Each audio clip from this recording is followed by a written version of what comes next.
So while we're waiting, Chucky, what did you discuss exactly? What was the topic? My picture. Your picture.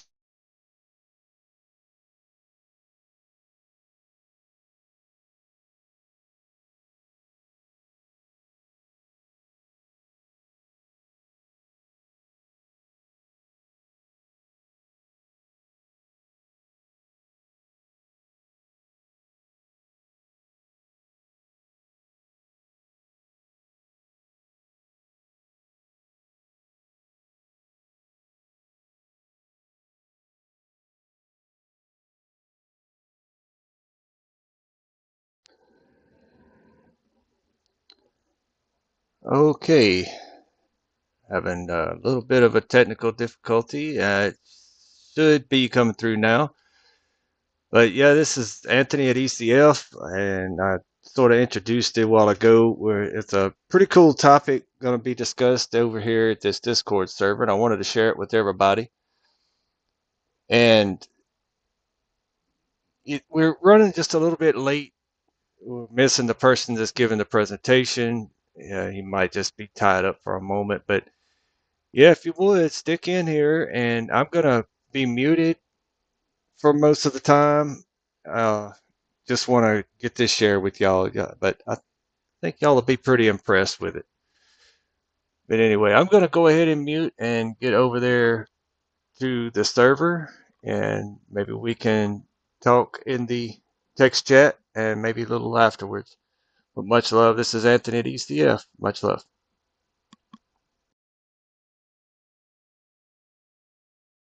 Let me find the link. I posted it before.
Not this picture, Chaiki. The one you, the one where you had everything 1,000 or 10,000.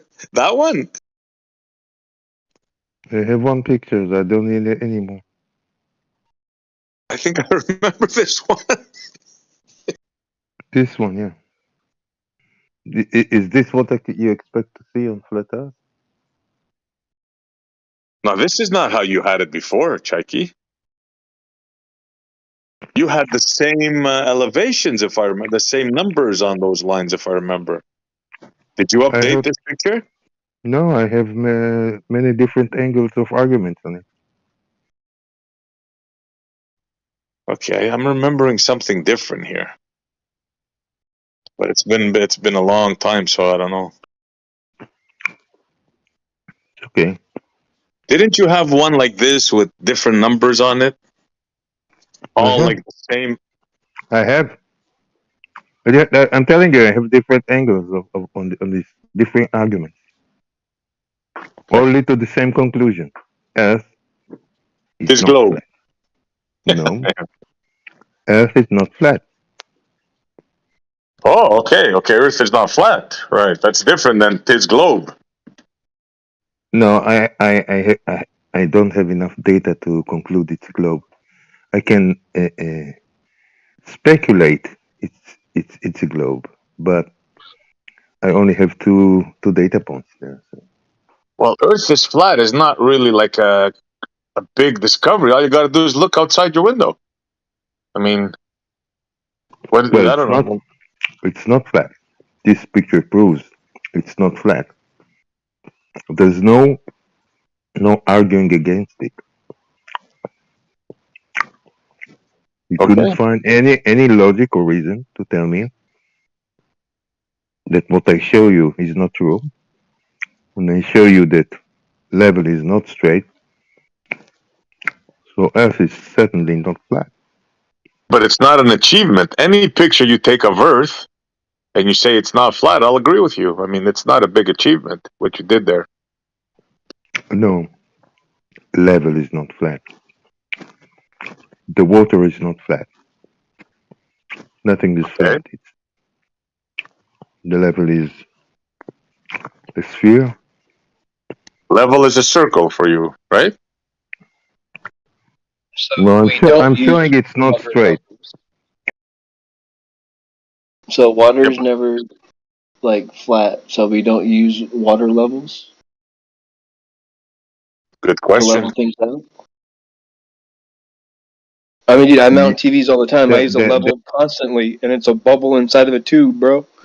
And if Yeah. it's not flat across, it's Mhm. off, and the TV looks weird. Like, No. What the TV has to do with flat at all. I'm talking about the level, bro. Don't focus on the wrong thing. You're talking about orientation. Okay. Looks Yeah, but flat. it's still got to be flat across. No, Like, don't have to. Can be bent and you'll be happy. can you show me a level using construction that has a curve, please? No. Thank you. But you can show me that it's flat. You have the means to examine it and see that it's really flat, or maybe close to approximately pretty flat. Okay, what about this picture proves to you it's not flat? Well, I need to walk you through it. Lead the way. Do it. Presentation coming.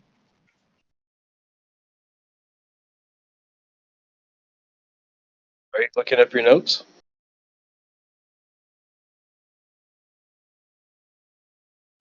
No, I don't want to get in the way.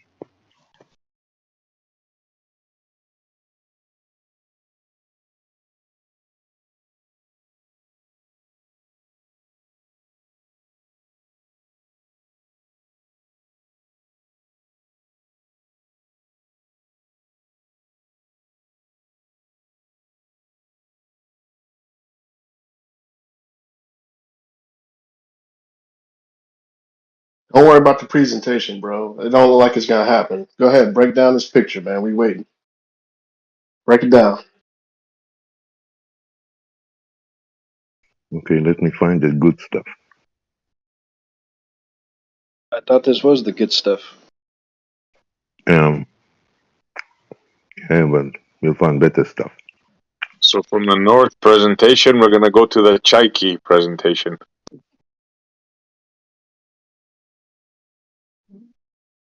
We're fluid. We're fluid. So if I had to guess, are we looking at what 1, 2, 3, 4? We're looking at 5 different elevations, right? But is it the same mountain range, or is one further from the other? You have the observer. The observer is standing at 1,200 feet elevation. He's looking out west, north, west, northwest, something like this, towards Blackpool Tower. You see Blackpool Tower there at Yeah, right there in the 25 middle. miles. Yeah, 25 miles away. Behind Blackpool Tower, there are wind turbines about 45 miles. And behind them, the Isle of Man, which the ridge you're looking at, is 1,750 feet. You would agree that when you look from 1,200 feet of the observer to Blackpool Tower, which the top of it, the elevation of the top, is 500, what I wrote there, 545 feet. You're looking down. You would agree on that? That when you look from high elevation to low elevation, you're looking down. You said you're at 1,200 feet? The observer, yes, the one who takes the picture. Okay. And you're asking if we're looking down at something that's at 400 feet? At the top of the tower, there is a flag there. The top of the flagpole is 545 feet up. So we're sure looking down to it, right? If the Well, if earth you're is at flat, if 1,200 it's feet, curved, yeah, obviously. obviously. So tell me this. Why the 1,750 feet mountain appears below the 545? Are we Because drawing straight lines? 1750, hold on. 1,750 is 550. Calendar. Huh? Thank you so much. No, I just wanted to say thank you so much, Blaze. I appreciate that. I yesterday actually, I was with the idea. I'm gonna do a physiological study of the Passion of the Lord. So basically, from like after the Last Supper, all the way through to Friday afternoon. I came across a lot of information that locks in a lot of stuff when it comes to when he actually passed, which is it flies not no, it doesn't fly in the face. It reaffirms things that I wasn't aware of, especially with the lunar calendar, which I know you'll find interesting. But I got to take some time to put together. You know, it's interesting. Just Listens in here, and I guess over a year ago, year and a half ago, he brought up the 3 days and the 3 nights, and then you're like, what are you talking about? It's got to be, and he shows you where it's not exactly 3 days and 3 nights, right? And so that's real. It's a really interesting study, in my opinion. Who like is it. this? Just Listen. He's in here right now. Just Oh, Listen. okay. Yeah, my claim is if you walk through all 4 of the Gospels, they all line up perfectly, and it's the amount of hours that he died. At the amount of hours left in the day that he died, then the following day, and then the next morning, the women go to the tomb and it's empty. Right. And so, Oh, I gotcha. so I'm of the thought through some studies that it's the no moon area when you can't see the moon, when it goes back to the sun, and so it's not 3 days and 3 nights, right? It's like full, like 24-hour days. So it's yeah, it was a really good study.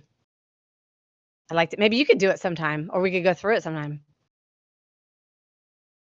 I mean, like, we're all just trying to learn, right? So I don't think anybody's claiming that's 100% right, but very interesting. That's interesting. I still feel like I'm just so early in my journey. I'm like 3 years in to reading my Bible or reading the scriptures, and about 4 years into waking up and believing, which had to do with kind of a combination of things, but flat earth was like the final blow to me being agnostic, which oddly enough, buddy. Yeah. Sorry. Yeah. Excited no, over here. that's okay. Yeah. But just the thought of like teaching people, I'm like, man, I feel like I'm years away from that. I don't know how I could. You know what, lead dude? something like that. I got from my heart. I have to just say that when you are true and earnest with your search for the truth, and when you come across it, it is so important that you just share right? And again, like, it's not even really teaching. We're just sharing among friends because of the fact that we're all on the same journey and we're respectful enough to respect one another's views and opinions. And the thing is, like, you may say that one thing in your search, your journey, that lights up a light bulb that causes like a firestorm for like 100 other people, right? So don't be ever afraid of thinking that you're in a position of fellowship and brotherhood and potentially teaching. Yeah, I feel like I could talk, and I know the scriptures, well, some of them well enough to, like, one night. This was recently. I don't know if you remember this, Blaze. That was the first time I'd kind of met you. But Essie was talking about how he was connecting Catholics, which, no offense if someone's Catholic in here, he was connecting Catholics to Christianity and saying how Christians are murderers because of the Crusades. And I knew enough to say, well, hey, let's kind of break this down. And North was doing it as well, but I've noticed North has like a way of communicating. Sometimes I feel like he's like leading you on a journey through the text. And I was like, maybe we should just like hit this thing head on, you know? Yeah. We've learned that it's a Socratic is that how you say it? Just listen, Socratic method. Socratic Right. method, right? Yeah. Which is awesome, but I was like, I don't think SE is getting it because North is trying to lead him into the scriptures and let the scriptures reveal it to him, and it's like he's not making the connection. But anyway, I know enough to do that sort of thing, but to lead a study, I'm like, man, that sounds really intimidating. I don't even know how I would do that. Oh, yeah. Well, maybe just, I mean, if it was a particular topic, yeah, that might be a little, I mean, you don't know until you study it, right? And then you just simply share what you share. And then, Right. Yeah, I can send you some links too of like Shane doing presentations and Killian. He did the Shroud of Turin the other day. That was amazing. And, Spacebusters, they do a lot of recorded Discord where there's like commentary sometimes, and you learn a lot. And like it's cool to be able to go back and listen to them. So I'll shoot you some interesting ones so you can see like how it goes.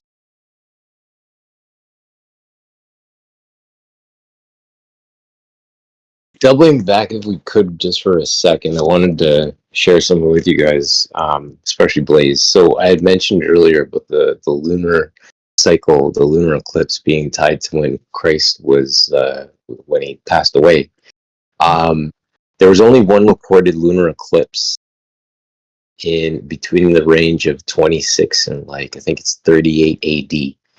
And it occurred on April 3rd, 33 AD. but wouldn't it have been a solar eclipse? Sorry, apologies. Solar eclipse. I always screwed them up. I apologize profusely for that. Mm-hmm. But the eclipse took place at 3 p.m. on that day. 3 p.m. I guess it would have been local to Jerusalem. But what's interesting with that observation as well is that even as far as China apparently had recorded and knowing of when Christ had died passed away because of the blackening of the sun. And so when you talk about the 3 days and 3 nights, breaking it down and thinking about that, if you start even counting in the eclipse as a potential kind of morning, dawn kind of deal, it's an interesting perspective to look at. But I definitely tip my hat to the idea that he rose on Sunday. And Saturday was just the rest day. Like, he died on the Friday. We all know that we rest on the Saturday, so to speak. Everything's quiet, and then on Sunday we celebrate his rising. Thanks for that space, guys. Yeah. Well, I just learned something really new, and it just blows my mind with the calendar that I'm not dumb. I'm just not comprehending this quickly. Because there's no doubt that there was an eclipse, right? And that's even more. It's even supports the calendar that I follow, because that was okay. So on Abib, right? It is I'm waiting for a celestial event to take place, and so this year there was a 13th month, and so I knew I was looking for this particular celestial event. And so every month the moon goes back to the sun for whatever reason. Like right now, it's moving its way back to the sun right now. And I personally believe that the moon is solar powered. I don't know. I mean, it's just because it goes back to the so anyways, on Abib, right? So that's the first day of the month, which is to me is a full moon. It's about restoration, and it shines with the stars all night, right? But then 14 days later, that's when it I hate to say gravitates, it glides back to the sun. So that's when the moon must have been really like right in front of the sun that day at 3 o'clock, because that's on the 14th of Abib, Passover. There's no moon, right? I used to think, I've changed my calendar 3 times because I don't really care. Like, I'm not attached to like if I have it right or whatever. I just want to attempt to learn it. And so I used to think that full moon was on Passover, but the last year and a half that I realized that no, full moon is the new moon for what I'm looking for in the stars in the sky. And it's amazing because 6 months for Abib, it's amazing. 6 months later, the same stars are now with the opposite. So say Hamal, Abib was leading the moon, and then Hamal was leading the sun as it's rising. Now it's the opposite. Abib is leading the sun as it's rising, and Hamal. And then I just realized that, I know I'm saying a lot, you guys. Do you have any questions so far? I have a question, but I can wait until you're done. I got Okay, so for the 4th month, there's 4 divisions of the month. I mean the year, right? And then Messiah even says, isn't there 4? Don't you say that there's 4 months into the harvest? So that's the division. Division 2 is the 4th month, right? So that's summer. And so Pollux and Castor are leading the sun, I think, as it's rising. And then there's a couple of, I'm just learning this, there's a couple of stars that are leading the moon as it's setting. And then in the 10th month, winter, it's divided. I mean, it's the same thing. Oh, wait, I forgot to tell you. Bear with me. So in Passover and Abib, remember when I said 6 months later, the stars change with the other ones? That's the fall feast, Feast of Trumpets and Atonement and everything. So then the 4th month, which is Division 2, Pollux and Castor. And then in the 10th month, which is winter, those stars switch. I mean, I have it right here. I'm just following this guy, and I'm not saying it's right, but I'm just totally intrigued. Things line up. I just want to reply to Killian on the idea that it was a solar eclipse or a lunar eclipse. Yep. Or basically, I don't think it was a traditional eclipse. I think that and this is not my own understanding. Others believe that whatever eclipsed the sun at the crucifixion was something out of this world, was something supernatural, because the sun was eclipsed for hours. Most traditional eclipses last minutes. And the scriptures say the word there used for land, that here I'll read it. It says it's Matthew 27:45.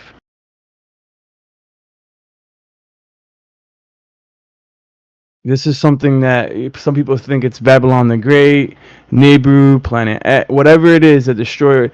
Something evil was behind this. I don't think, in this instance, I don't think it was entirely Yah. But it says here, now from the 6th hour there was darkness over all the land unto the 9th hour. And about the 9th hour, Yeshua cried with a loud voice, saying, Eli, Eli, lama sabachthani. Right? But the thing is, dude, this was a 3-hour eclipse. 3 hours, yeah, I was just saying. Right? 6 to 9. Hey, And Ryan, real quick, just the word they use for land is arbitrary because that same word is used for the earth. So it could have been that the whole earth, or at least the portion of the earth that would have been lit during the daylight hours, was eclipsed. The whole sun was eclipsed. my question to you is, I want to get your feedback on what Wes Blaze and Sean has said about Mother Babylon, basically Satan's floating fortress in the sky being the cause of the solar eclipse. Do you have any knowledge on that? On the crucifixion date? All eclipses are Satan's floating fortress in the sky, possibly, and I mean, I would imagine crucifixion date would be. I've heard his. I haven't heard all his videos. I've seen some his material regarding that, and it is intriguing. And he does build a good case.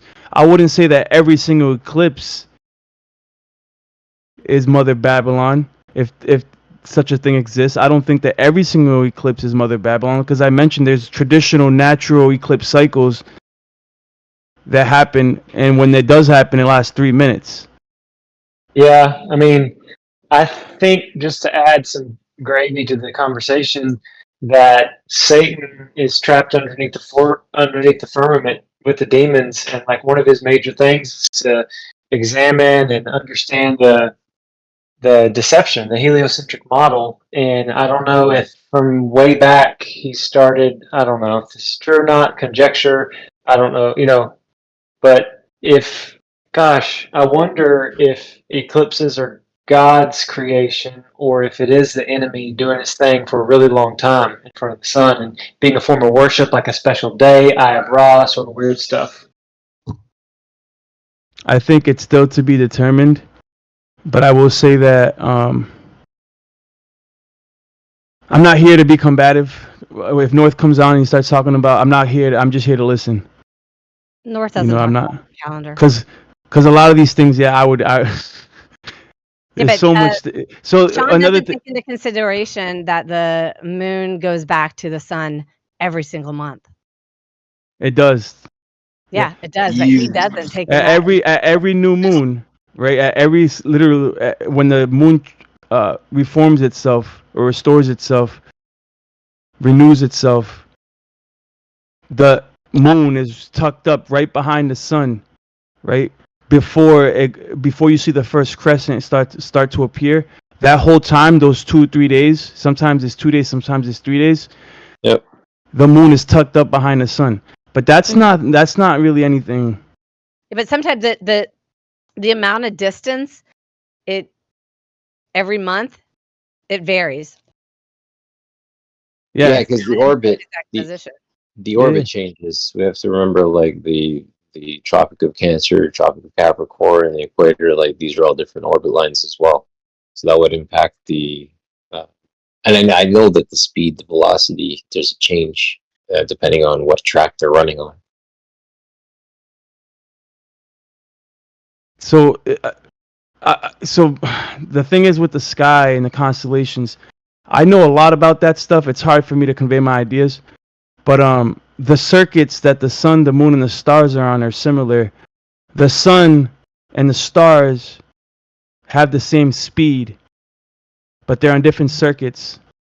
The moon is on its own circuit, but it has a faster speed than the sun, so it completes its revolution in 355 days instead of 364 for the sun.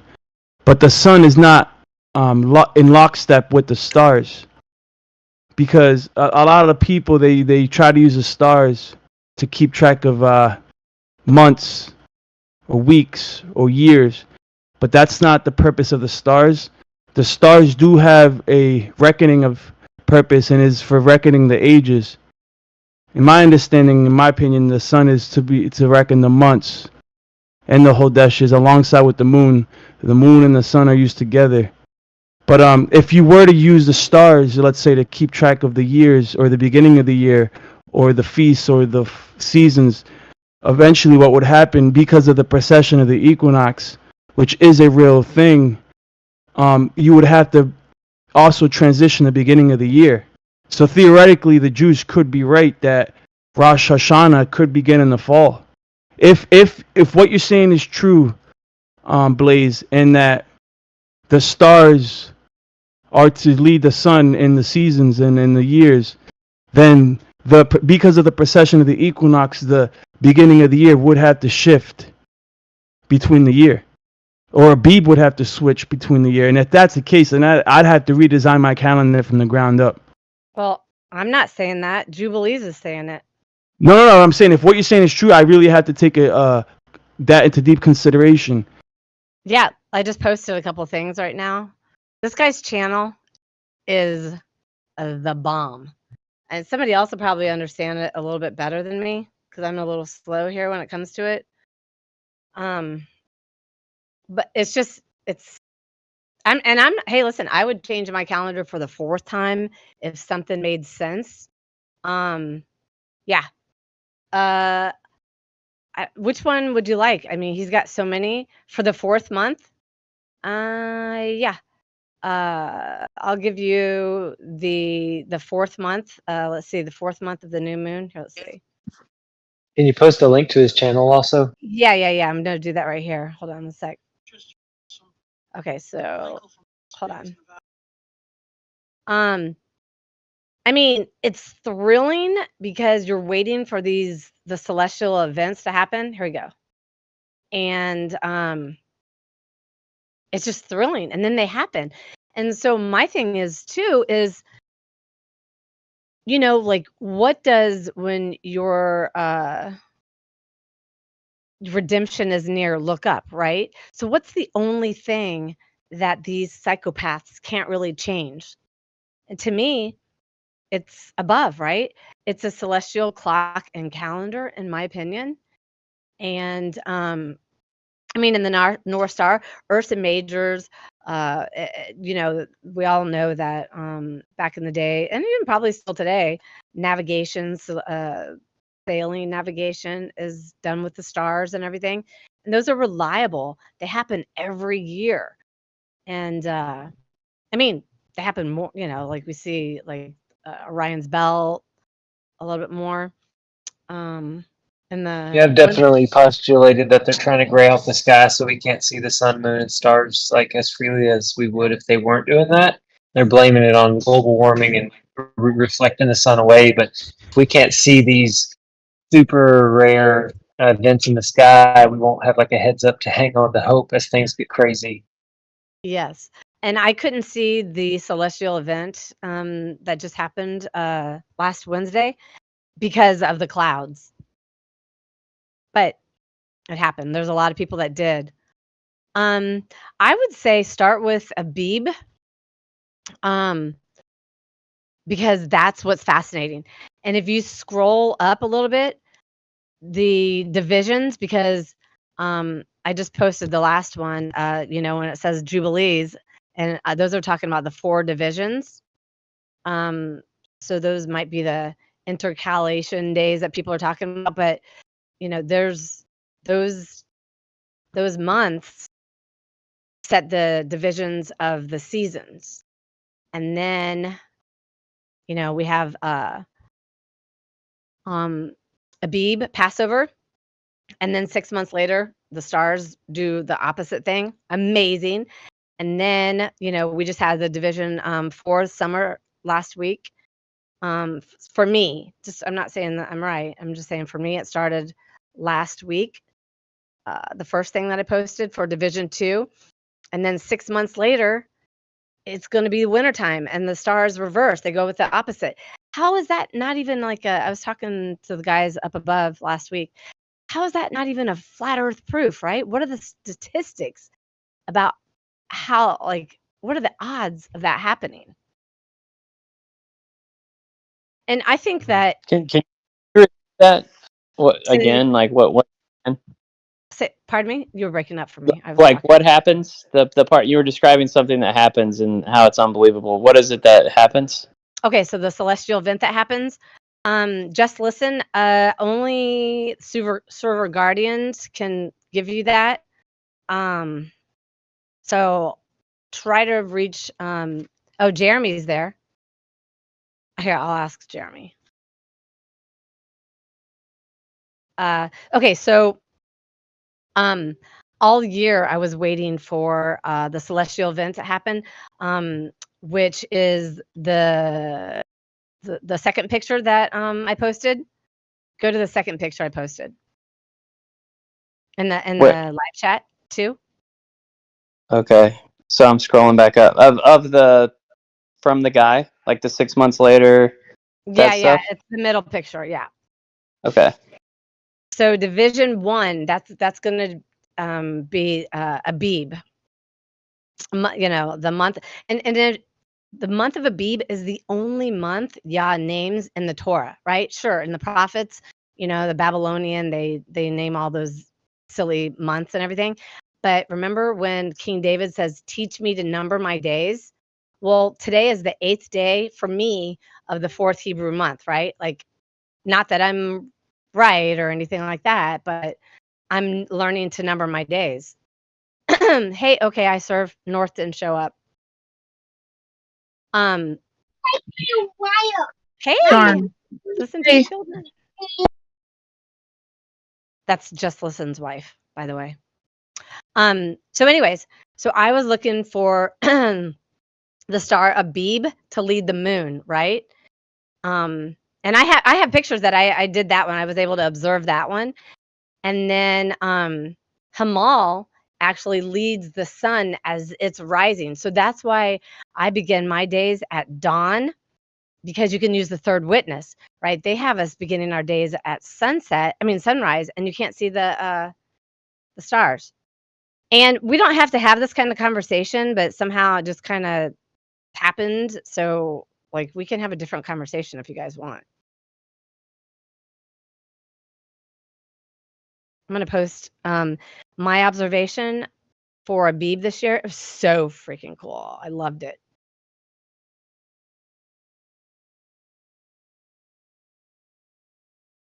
Here we go.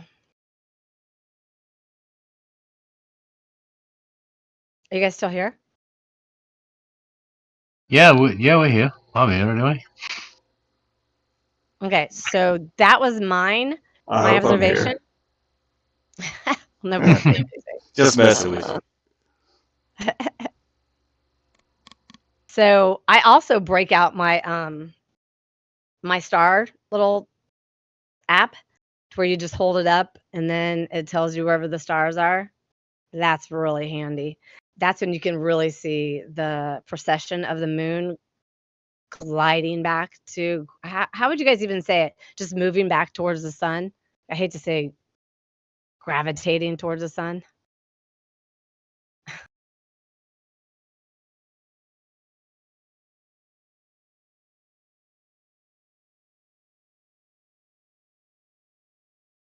Okay.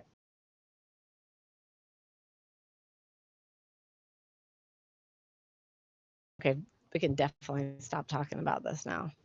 No, I don't mind. I can't find like where you posted it. I like to learn about the sky. Live stream too. All right. What'd you say, Andy? I'm sorry. I was just saying that I'm happy to talk about whatever. I don't know much about constellations and the sky clock, so I enjoy hearing about that stuff. Yeah, well, it started with Killian, but I guess he left. So we can change the topic. As far as you know, the Bible and all that stuff, I hope you don't mind me tagging along and just listening in. But yeah, I don't really subscribe to it, but Yeah. I've always liked spirituality. I've always been drawn to it for whatever reason. So Good. yeah. Yeah, you're always welcome. Yeah, I just figure like as long as I'm respectful and I'm not, you know, that's the way I see it anyway. I don't. Of course. Yeah. So I've always been like an old-fashioned liberal before they all went nuts. Yeah. Do you know anything about the Book of Revelation? I know very little about scripture, just little bits and bobs. Anthony, are you here? I guess everybody's busy. Yeah, yeah, I know a few bits and bobs, but yeah, I'm Yeah, learning. I just I was today was my Shabbat, so I was like studying a little bit today, and so I was like, let me just look up the night watches again. It's been a while and everything, and I found this really interesting article. Not that it's right. I mean, I don't even. I mean, I still have to like read everything again, but it was relating the 7 churches with the night watches. I was like, that's cool. If that was something. What's 7 churches? In the book of Revelation, Messiah is giving John a prophecy of what to expect, and he addresses the 7 churches. And How many night watches you think there are? well, it seems like there's 4, but I saw You something think- else too that looked like there was 3. And Yeah, there's 3, Hebrew. from my understanding. Jubilee says there's 3. Romans, I think, had 4. Yeah. Well, I think in Messiah says, isn't there 12 hours in a day? So, I but- think that's taken out of context a lot.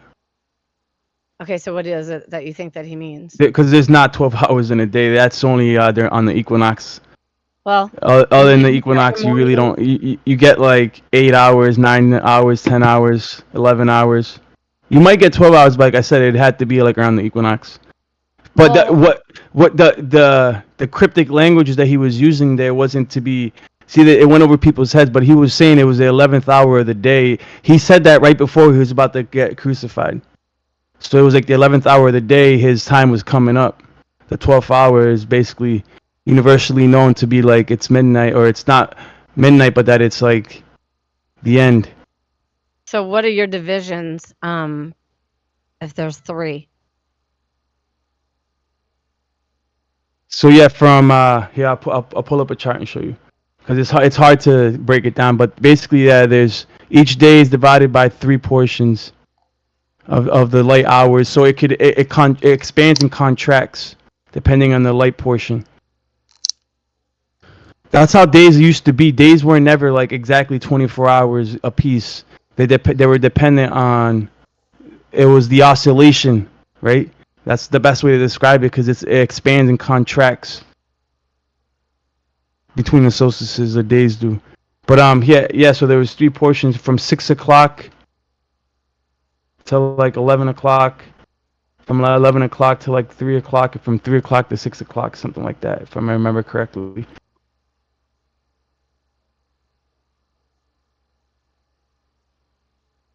You see. Well, you could have 12 hours in a day. It depends when you begin your day.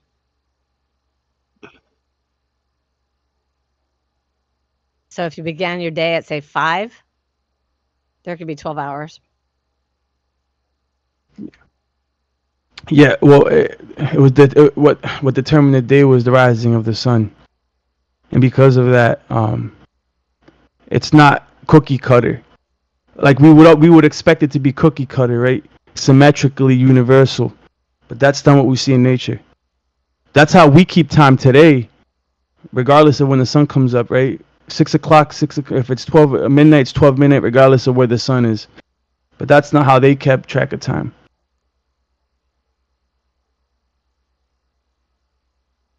Yeah. Even Enoch says there's 18 portions, 18 parts to a day. What's he mean by that, right?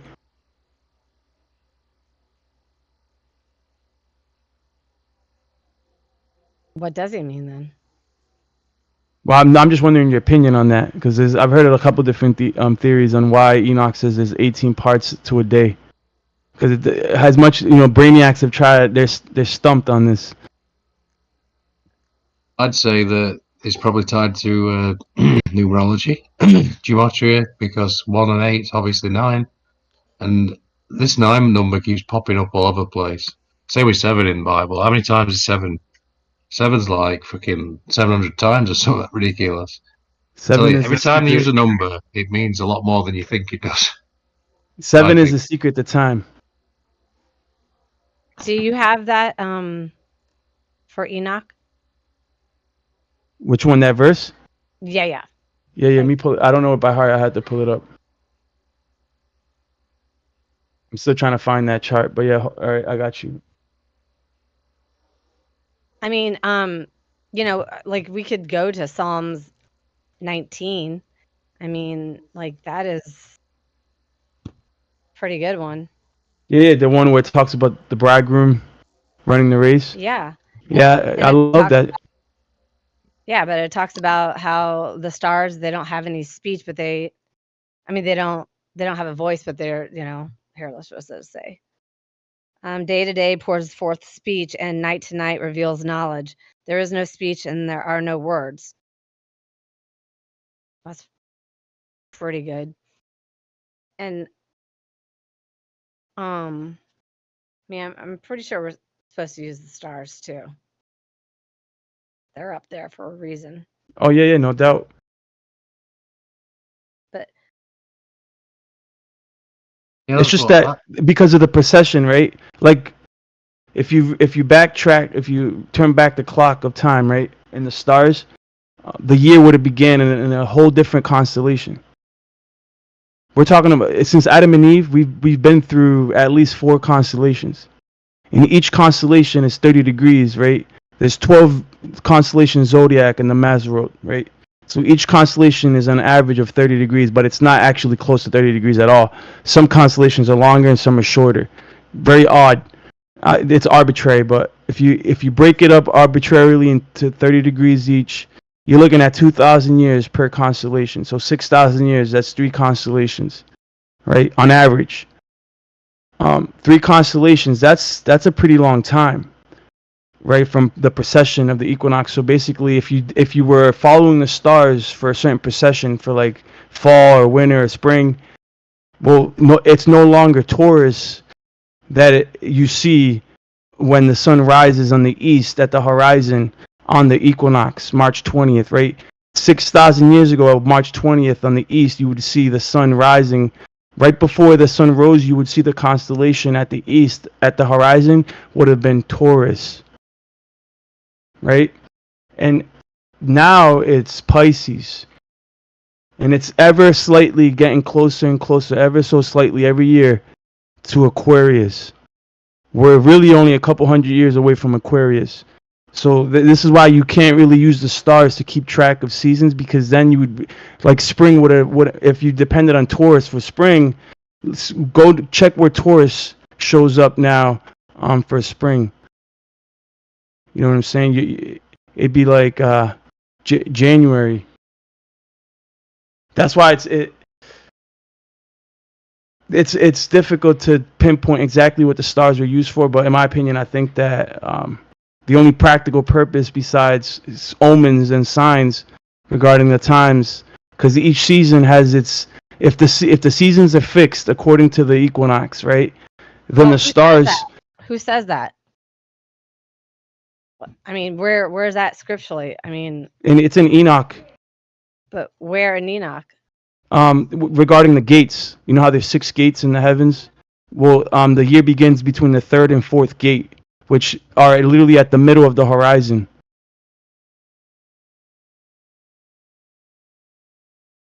Yeah, but that doesn't Basically, mean... the middle of the flat Earth, at the equator.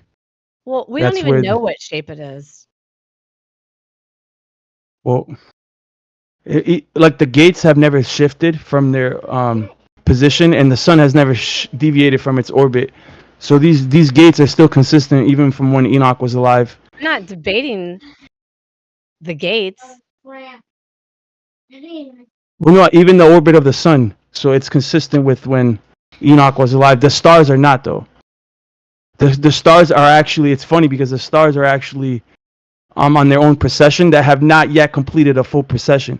In order for the Mazzaroth to complete 360-degree revolution, it would take approximately 26,000 years, and this has never happened. So the stars have yet to complete a full rotation or a full revolution. Okay, so what does Jubilees 623 mean?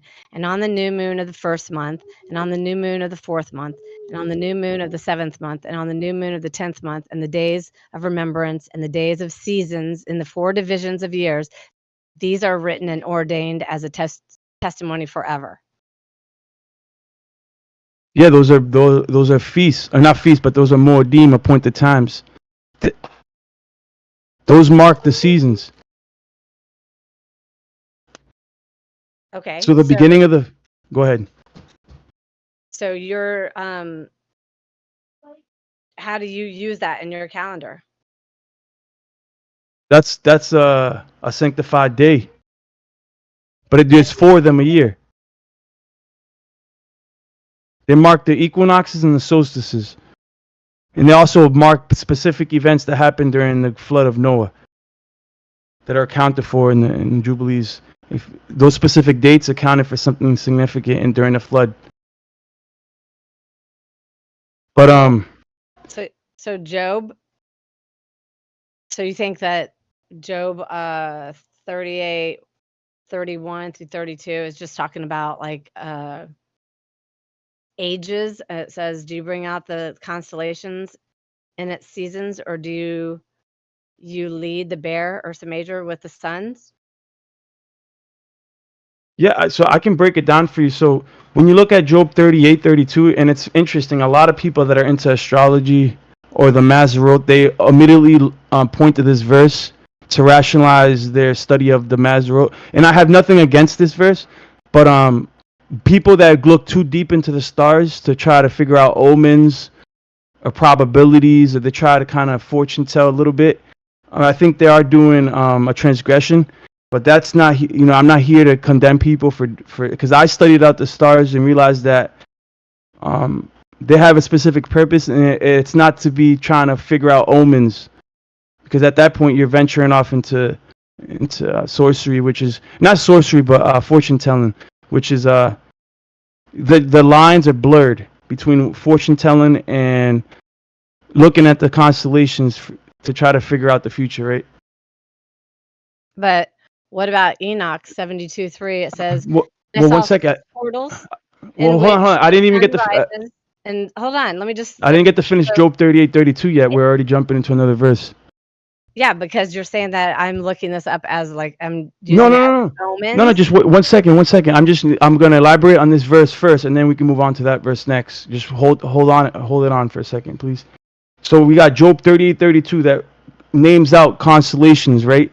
But when you actually compare translations, you realize that what Job's saying here, what he's talking about, isn't even anything good.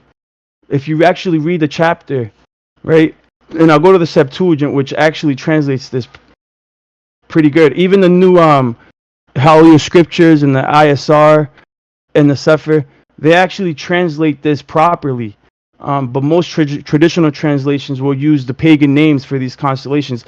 But if you read what Job is talking about, or Yah's talking about, he's referring to the Pleiades as fallen angels or disobedient, rebellious stars that were chained. Job 38. Yeah. Well, so what you're saying is there's no Pleiades in the sky above us right now? Stars? What? No, yeah, they're up there. That's the Big Dipper. Pretty sure. No, it's not the Big Dipper. Oh, it's the Ursa Little Major. Dipper. No, not at all. Yeah, it is. Pleiades is. Pleiades It's part is of. not the Little Dipper. It's part of the Big Dipper, or the. Yeah. No, it's not. Yeah, it is. Could you prove that to us, please? Yeah, I'll show you right now.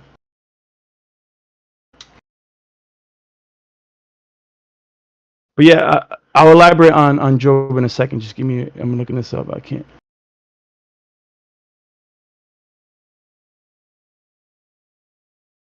Because I'm pretty sure that they call Pleiades now, like, it's like they number it. They'll do little Ursa Major, minor.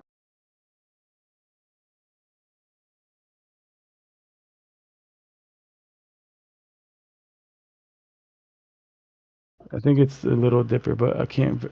I just looked up on Google Images. Not. Why won't it let me? Over here. Live stream text 2. Here, I'll just post it in the chat because I can't find live stream text 2 up here. I see it.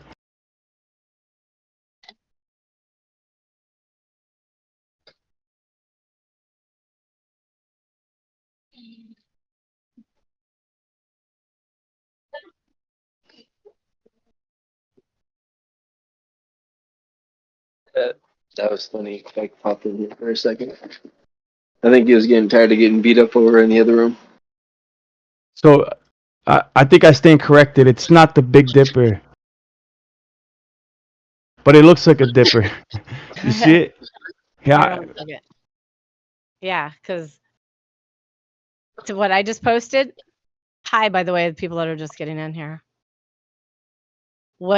See, I think they name it like M70 something or M50 something with the stars, which is really weird, right? They number a lot of the stars, which is really weird. It's like, huh, what are you guys trying to hide here? Let me see if I can find it. Look, there's Castor and Pollux leading the sun. I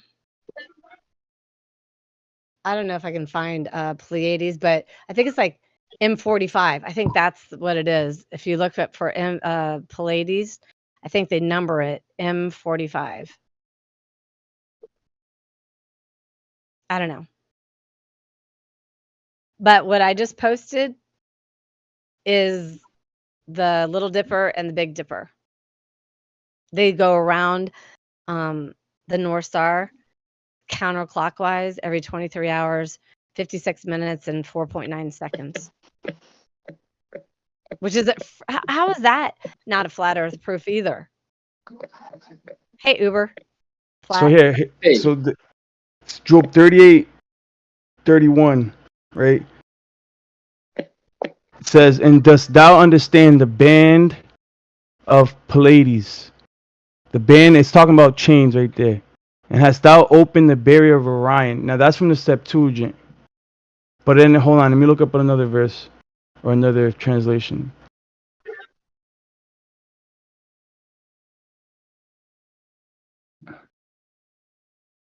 Literal. So yeah, literal standard version says, "Do you bind the chains of Pleiades, or do you open the cords of Orion?"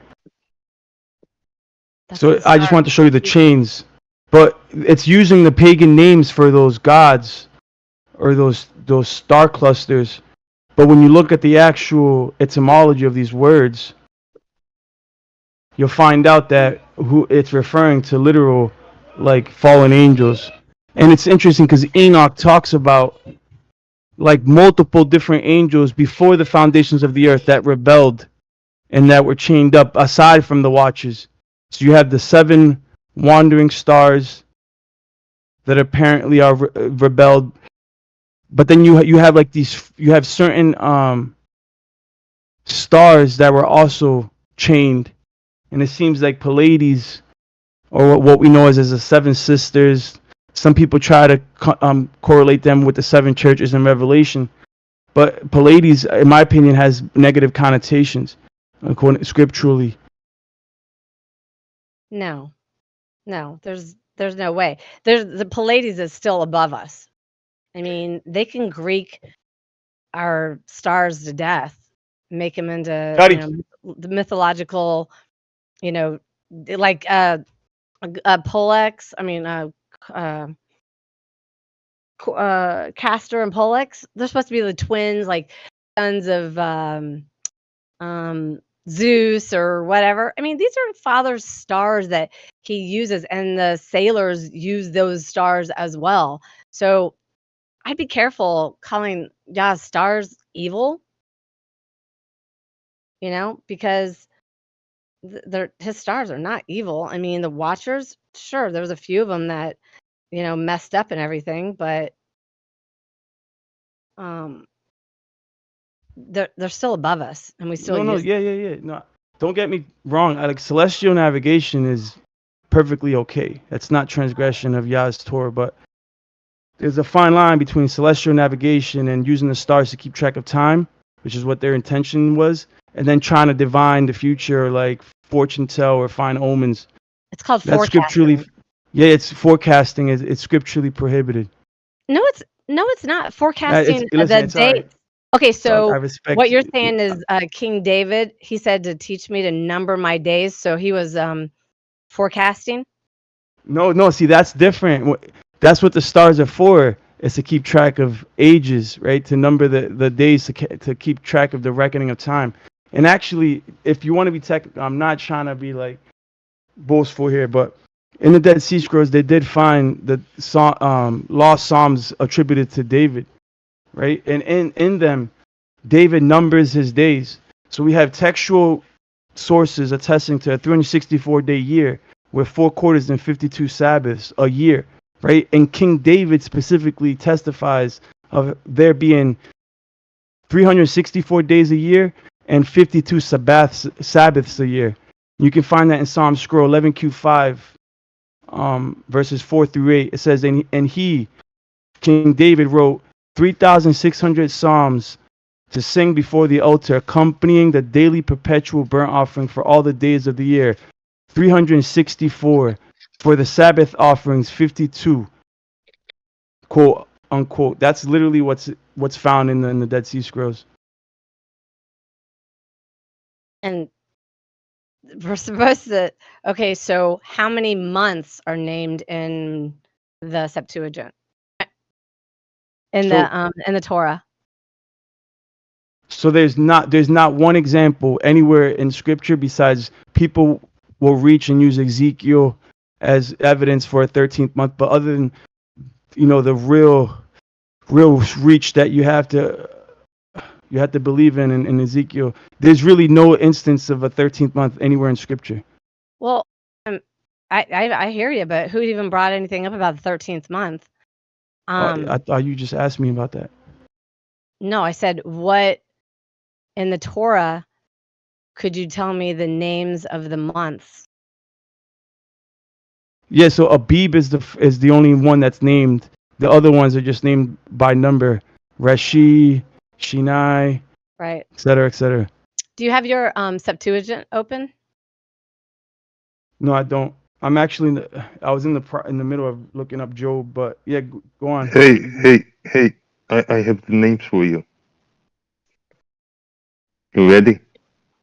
Oh, here we go. Go ahead. I can tell them in Hebrew. Yeah, please do. Tishrei, Cheshvan, Kislev, Tevet, No, those are Shvat, Babylonian. Adar, Nisan, Iyar, Sivan, Tammuz. No, we're not looking for Babylonian names. Yeah, We're that's looking. not what I I'm said in looking the for. Torah. That's the name. That's the Torah. No, that's not. Yeah, you argue? You want me to bring you the Hebrew text?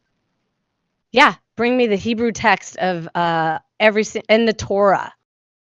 In the Torah, okay? Because I'm not looking for Babylonian. Yes, in the Torah. Not the Month? Tanakh. No, the Torah. Not the Nevi'im. Don't you worry. Not the Ketuvim or the Nevi'im, the Torah.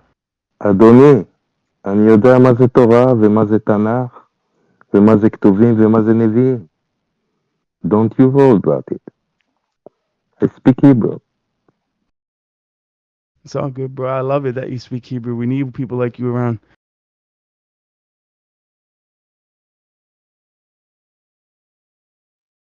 So I just posted this book. It's Zodiac and the Salts of Salvation. It's really interesting. It seems to link a lot of stuff up. I don't know, some of it. Who knows? But it's definitely worth a look. Maybe just look at your star sign if you don't want to read the whole thing. But yeah, it's super interesting and worth a look. Yeah, I don't look for this to the stars for that kind of stuff anymore. I feel like I'm a recovering New Ager, but so I guess where were we with okay, so I believe that the stars are for time for days actually I think it's for months and years. Moedim, months and years. That's how you figure it out. But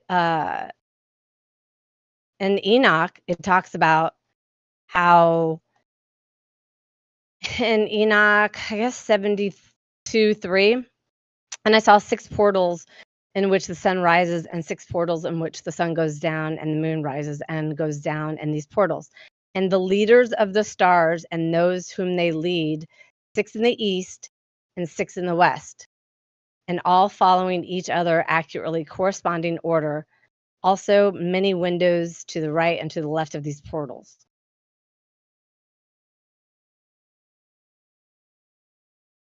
Lion. Yeah, in my opinion, it's talking about the tectonic system. You know, we have the wandering luminaries that seem to be on their own orbits, contrary to everything that we see in the sky. So literally every single star in the sky is fixed to the background except these 7 wandering luminaries, possibly 6, depending how you look at it. And Enoch said 3 in the east, 3 in the west. Well, these stars, they're connected to the orbits of the sun and the moon by the same circuits. You know, they are bound in their boundaries, right, between the solstices, or also known as the tropics. Everything in the sky is, except the rest of the stars. So the sun, the moon, the wandering luminaries, even the space station are fixed between the solstices, these lines of demarcation on the earth. So from our reference point and from Enoch's reference point from above, he corroborated our observation that these luminaries are also part of the reckoning of time.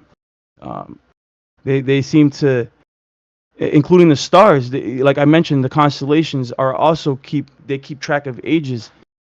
Everything does. Everything has a purpose, a divine purpose. It's our job to figure out what their purpose is. I just disagree that the stars are used to keep track of months or feast days only because of the precession of the equinox. I just showed you. This happens year after year after year. Absolutely. Yep.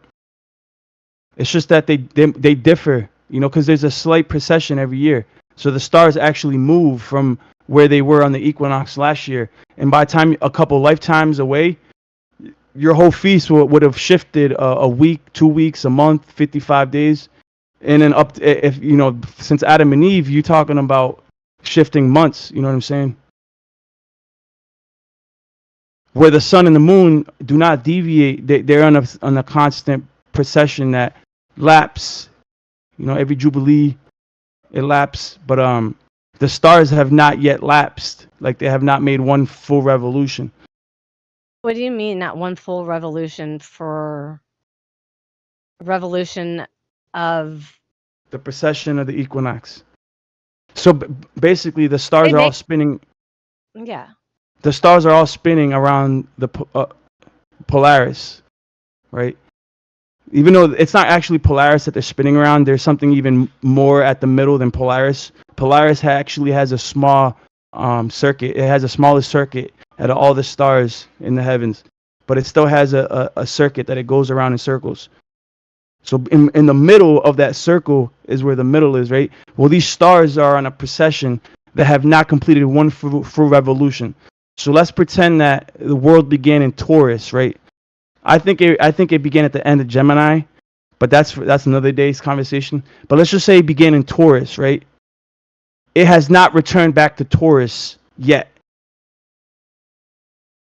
Ever. Right? So it began in Taurus, precession went by, 30 degrees went by, 2,000 years went by, Okay, then we went into... Where are you getting that it started in Taurus? Because I'm trying to figure out where your baseline is. Yeah, I got you. So reverse engineering the precession of time right now, we know that it takes around 2,000 years to complete 30 degrees. Right? So if we reverse the clock, what stars? what we see right now in the sky, the precession that we see right now, Which give me a couple stars so I know what you're starting from, because I see Yeah. the So stars. no, I got you, sister. I got you. So you can use Stellarium or you can use a couple different programs, Skyview, and if you just pay attention to the precession of the constellations at the beginning of every year, this is how we determine what starts the era, right, or the eon, the age, and it's when the sun rises from the east at the horizon on the equinox, which is the middle of the earth, right? This is when you have 12 hours a day. This is when you have an equal portion. Enoch calls it an equal portion of night and day. Oh yeah, you were gonna get me that. Yeah, and I 18 haven't even part. pulled it up yet. So this is the day, and Enoch talks about the division of night and day. He spends a whole chapter devoted meticulously breaking down the fractions of a day through a whole year, from equinox to the summer solstice, from the summer solstice to the fall equinox, from the fall equinox to back to the spring solstice. I mean the spring That's equinox. supposed to be one witness, right? You're just using the sun as Well, one witness. Well, no. So I'm just trying to say that the division of light and day is very important to Enoch because it determines the beginning of the year, and the years always began when the night and the day were equal in portion, which is at the equinox. But you also have the equilux, and Enoch actually determines. I mean, Enoch talks about both the equilux and the equinox, and so does Genesis and Jubilees. Genesis actually uses. There's 3 verses in Genesis where Yah describes the division of night and day and being significant for the keeping of oaths or keeping of signs. Long story short, I'm not trying to derail the conversation. I'm not trying to digress, but I have to unpack it all, right? Yeah. So, what was the original question? I already lost track. It was going. So to me, it just sounds like you're only using one witness, and that's the sun. No, absolutely not. Okay, what other witnesses are you using? Sorry. The moon. So, for example, at the end of every Shemitah, there's a full moon. There's 2 full moons in the last month. That only happens at the end of a Shemitah. According to the Hebrew reckoning of time, you have 2 full moons in the last month of a Shemitah. It's an oath in the heavens letting you know that the Shemitah has been complete. So again, and that's only 2. There's 2 full moons at the end of a Shemitah, and that doesn't happen every single year. And the moon isn't like just because the moon is full 1 year in Abib, because apparently at the beginning of time, when Yah pointed the sun and the moon on the 4th day of creation, it was a full moon, right? So the year started off on a full moon on the 4th day of the year. How do you know that was a full moon? I'd have to go. We'd have to go into scriptures and start looking. And I'd have to show you what Enoch talks about and what the Dead Sea Scrolls talk about. But basically, you have full moons starting certain years, and other years you have new moons, or it doesn't. The moon has nothing to do with that. It keeps track of certain processions, but not the processions that Rabbinical Judaism believes.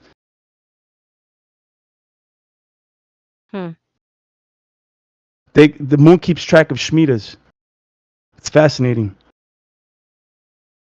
Well, I mean, again, I would ask, where are you starting so that you know the 8th year? Shemitah is an 8th year, right? 7th year. 7th? Yeah. So how do you know when to begin counting? Oh yeah, so going back to that, so the sun rises in the east, right? What constellation is behind the horizon before the sun comes up on that constellation? That's what determines the era. And every year there's a precession, little by little. I think it's 1 degree every 72 years. Literally 1 degree every 72 years. So as time goes by, you'll start seeing the constellation shifting. So like at one point, you would have seen Aries. I mean, you would have seen Taurus rising in the east. I don't know if you're following. I mean, I guess I I don't see Taurus in the scriptures to like gauge by it, right? I mean, sure, the Maseroth, but I don't see that I'm supposed to be gauging it. I mean, obviously it's very important. Yeah, it's just that's what the stars are for. Eras, eons. So it would have been Taurus, then Aries, then Pisces, which we're in now, and then we're at the precipice of Aquarius. So, That shifting has gone on in the past 6,000 years, and it's yet to complete a full revolution.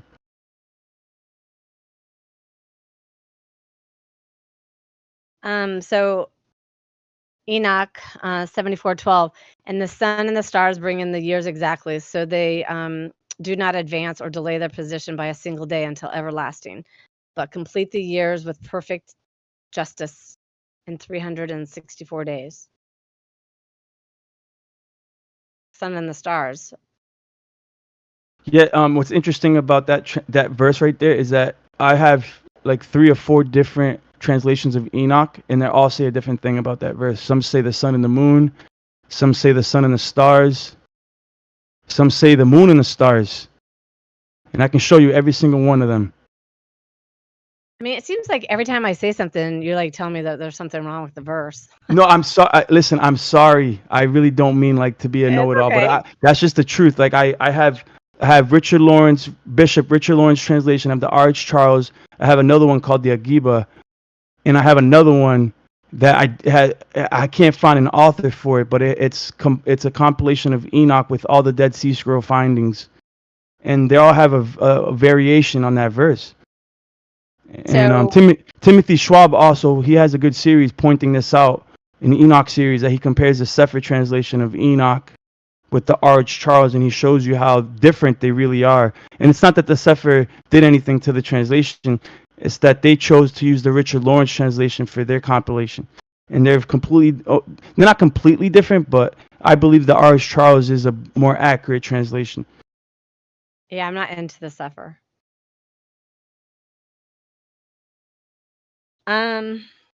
Well, I mean, you haven't convinced me. I'm still into the Genesis 1:14 through 16 calendar for the sun, moon, and the stars. I like the 3 witnesses. That Absolutely, I use happens all year 3. after year, you know? Yeah, I use all 3 though. Can I I do. speak up? Say something actually. Hey, I don't know if you guys remember Luluka from like a couple years ago. We were studying and I'm sorry, Brian Fart. Enoch. We were studying Enoch and comparing the different versions. And she actually speaks Ethiopian and can read Ethiopian, and she was reading out of the Ethiopian Bible. And R.H. Charles seemed to be more so to the Ethiopian, which was interesting. I don't even know about that, but I just thought I wanted to add that because it was interesting. Thank you very much. I believe that.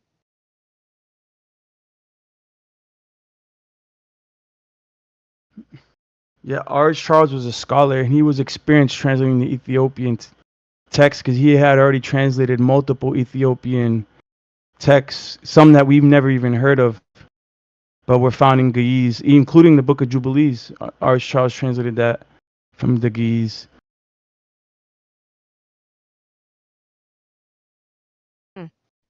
I posted few links. I can't find them in the Torah because they probably spread out. We use this name in the calendar today, so that's the names. I also posted the link to the Tanakh in Hebrew, Menukad. You can have the first books of the Torah there. If you know Hebrew, you can read them.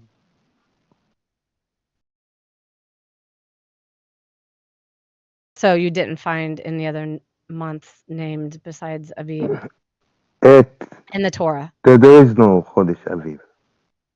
There is no such month. Aviv is spring.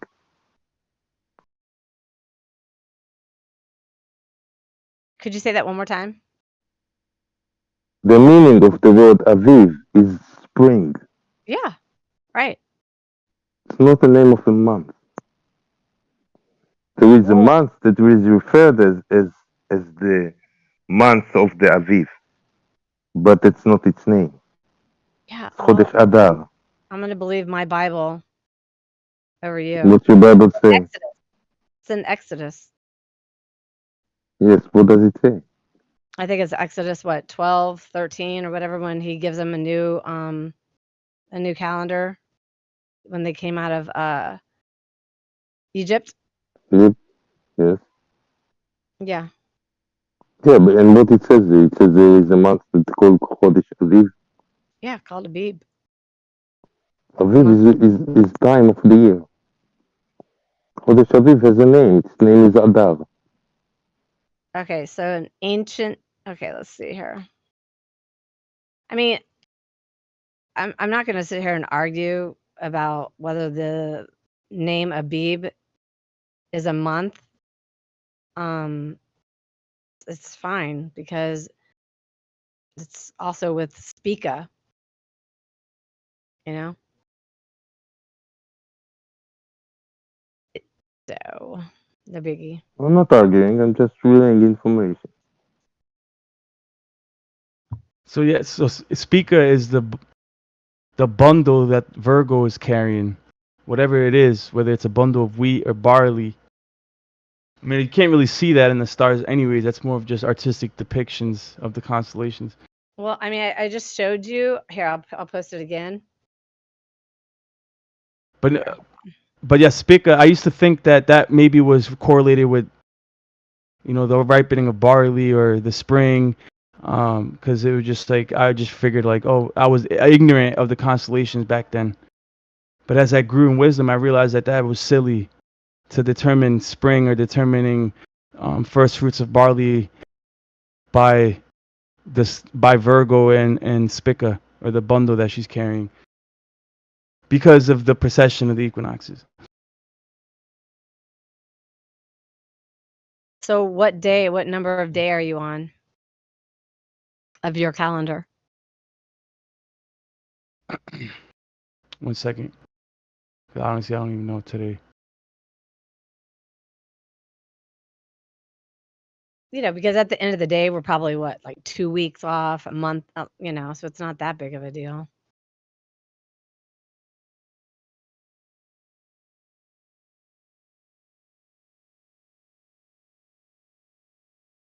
You saw something getting you a couple of things that I found. Today's the 20th day of the 5th month, the 3rd day of the 21st week.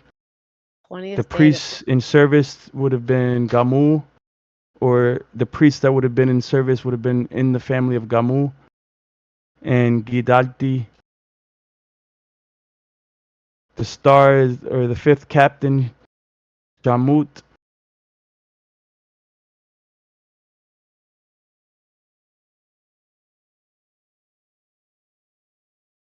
Today's the 17th count, or today's the 18th count toward the festival of oil.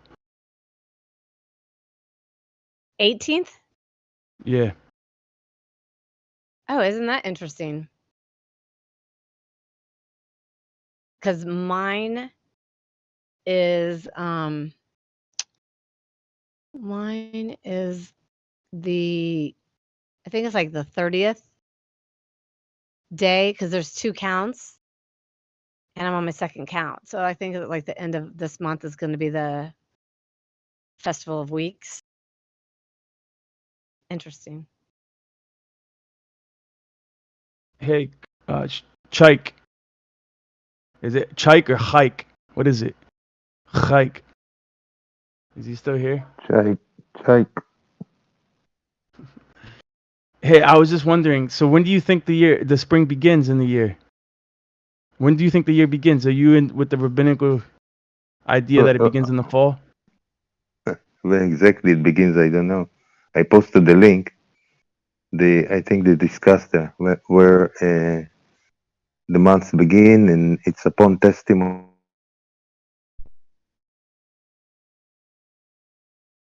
I get it. I get it. But I'm asking you what you believe when the year begins.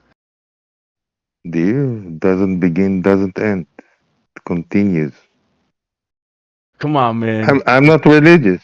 I'm not religious. But just tell me, you think it begins in around April in the Gregorian It- calendar, March? It Or do you doesn't think- begin. How do you choose a beginning? Come on, man. Okay, Just so when because would you mark the start of a new year then? How about I that? wouldn't. I wouldn't. Okay, so how do you know how long you've been here? I count the days. Okay, so wait, hold on. You just keep a running count? So how many days you been here? I'm curious. What's your count?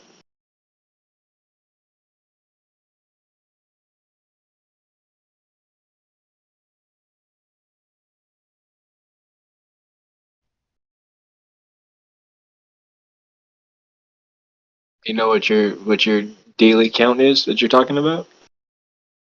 What do you mean? That's my birthday. You, s- Zayin Tammuz. you said you count the days. Like so The days, the months, whichever calendar you want. 365 days a year. yes. So when do you start counting again? Or do you go 365 and then you go 367 or 366, 367, 368? Yes, Or you do you start say over back at 1? yes. You get to 365. You mark 1 year and you start counting again. That's what he's asking. So in what month do you mark that new time you start counting? I told you, Zayin Bet Tammuz, the 7th of Tammuz. That's The the day I 7th. was born. All right, man. So he restarts the year when he was born. Okay, fair enough. Which just happens to be the same month that they start their year. That's not what I do. But when people ask me how old are you, I go and see how many birthday I had. So, because rabbinical Judaism, they begin their year in Tammuz, right? Most of the time. That's false. The year begin in Adar. That's false. Then they move the some regalim. Yes, it's the holidays you need to go to the temple. They are in Tammuz, and why they decided to call it Rosh Hashanah, I don't know. But no, the first month of the year is in the Aviv, Word. All right. and God says keep the month of the Aviv. That you need to keep. It shouldn't move much. We need to add a month sometime. Every 3 years, you need to add a month. Calendar is not very perfect.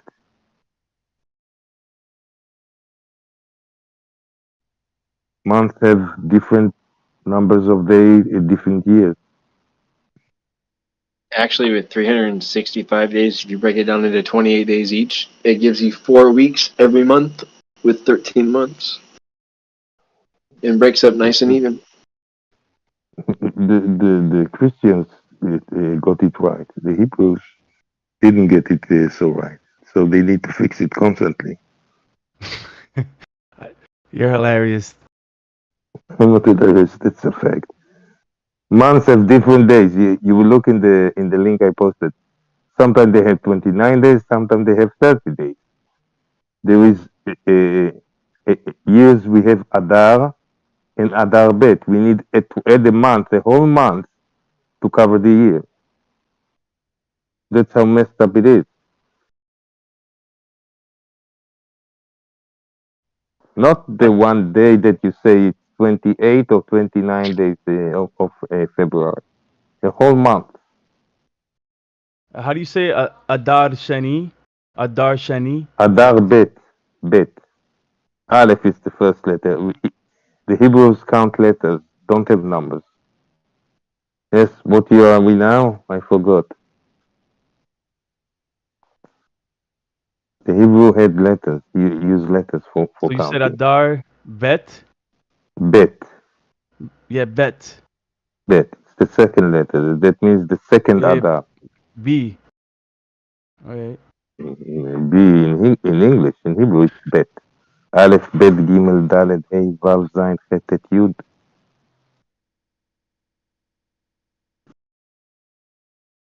So yeah, you know, Hillel But was the one. Hillel the second was the one who started adding a 13th month because he wanted to actually fix the calendar. And that didn't you know, Hillel the second was part of the he wasn't even part of the original Sanhedrin, dude. We're talking about centuries after Christ. no. It's always been like this. No. Hillel the Yeah, second. the God says, I don't know where, in the desert or somewhere. He says, I mean, Moses relate, keep the months of the Aviv. It must not move. Yes, it must not move to winter. It must not move to I summer. agree. But So, what are that's you saying about a 13th month? Because are you basing that on a moon or That's the Hebrew calendar lion? used in oh, I these thought you were days. asking him. Well, yeah, the metatonic cycle. Metonic cycle that the moon is on. That's like a 19-year average, where every 3 years they add a 13th month, a 30-day month, to try to calibrate the calendar somewhat. That's what Right. Hillel II came up with the greatest minds of his time, centuries after Christ. Before that, even the Talmud records a very different reckoning of time. But there is sometimes a 13th month because of a 13th moon. It's okay. You know what? It's all right. It's okay. We don't have to. Are you saying that there's not a 13th month No, moon? no, no. So Nope. you don't see that at all. So nowhere in reality that we ever have a 13th month. Yeah, there's zero evidence for a 13th month in any Hebraic scriptures at all. If anything, there's multiple witnesses for 12 months. Numerous. But see, I'm not going on 12 months. Where does it say that? Because maybe there is. I don't know. I mean, where does it say that there's 12 months in a year? Give me 1 second. I wish I knew these verses by heart, but I'm gonna have to go to my notes. But there, I can pull up right now. I can pull up 3 or 4 references to 12 months a year. Just bear with me. But yeah, continue. You guys can continue while I find this. If it wasn't the third month and the moon, they went by the moon, doesn't match the length of the year, then the months will drift all the time. There must be a Yeah, and they 13 were month. drifting. And there's both Christian historical writings, Talmudic Jewish writings that all reference before Hillel II fixed the calendar. When I say fixed, I'm not talking about like fix, like a plumber fixes pipes. When I say fix the calendar, I'm saying he fixed it. So it didn't deviate. They didn't process the seasons. Because before Hillel II, the Jewish calendar was processing that the Christians were complaining because Easter was starting in January. Easter would begin in the middle of winter, and they knew something was drastically wrong with the Jewish reckoning of time. Even the early Christians after Messiah's death understood this. There was something very wrong with the Jewish reckoning of time, and it wasn't until Hillel II fixed it. And that's what the Jews use today, was a calendar that Hillel II came up with the greatest minds of his time.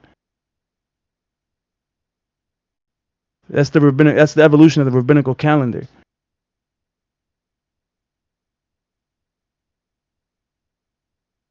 But give me a second.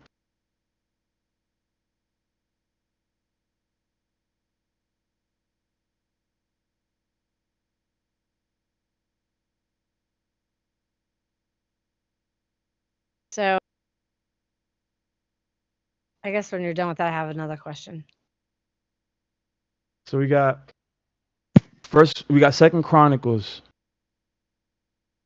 Dibre ha Yamim Bet. I think that's how you say it. Have you not thrown out the priests of Yahweh, the sons of Aaron, the Levites, and made for yourselves priests like the peoples of the lands, so that whoever comes to ordain himself, wait, is that even the right verse? No. Great. Hold on, that's not even the right verse.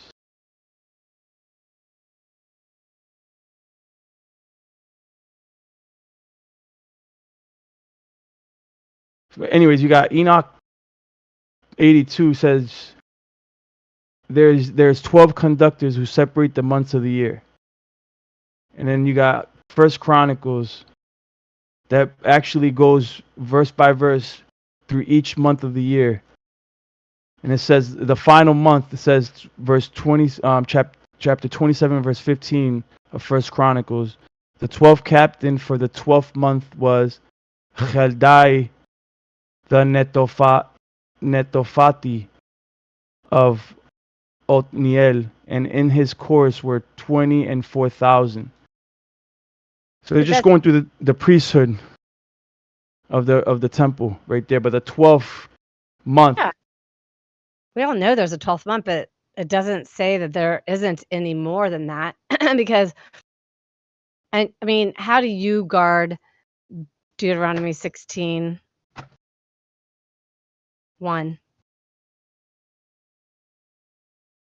Abib, you saying?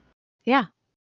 Because what I'm saying is sometimes there's a 13th moon, and that's what it delays me a little bit longer for like there was a 13th month, a new full moon this year. And so it put me to wait for Abib Speaka to be in alignment with Hamal and the moon and the sun.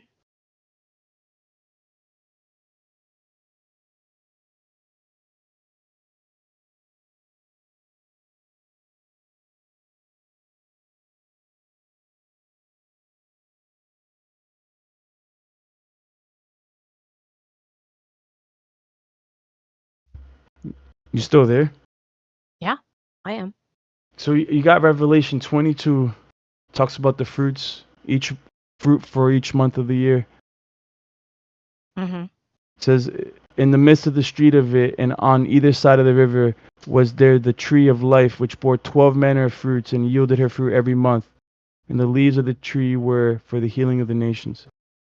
So you have 12 fruits, one for each month of the year. And then, But sometimes there's a 13th moon. yeah, I mean, listen, it's all right. You know, I'm just showing you why I believe what I believe. And if you look up month 13 in all of Scripture, there's zero references to a 13th month anywhere in Scripture. Like the actual word 13th alongside with Hodesh, there's not one instance of that ever.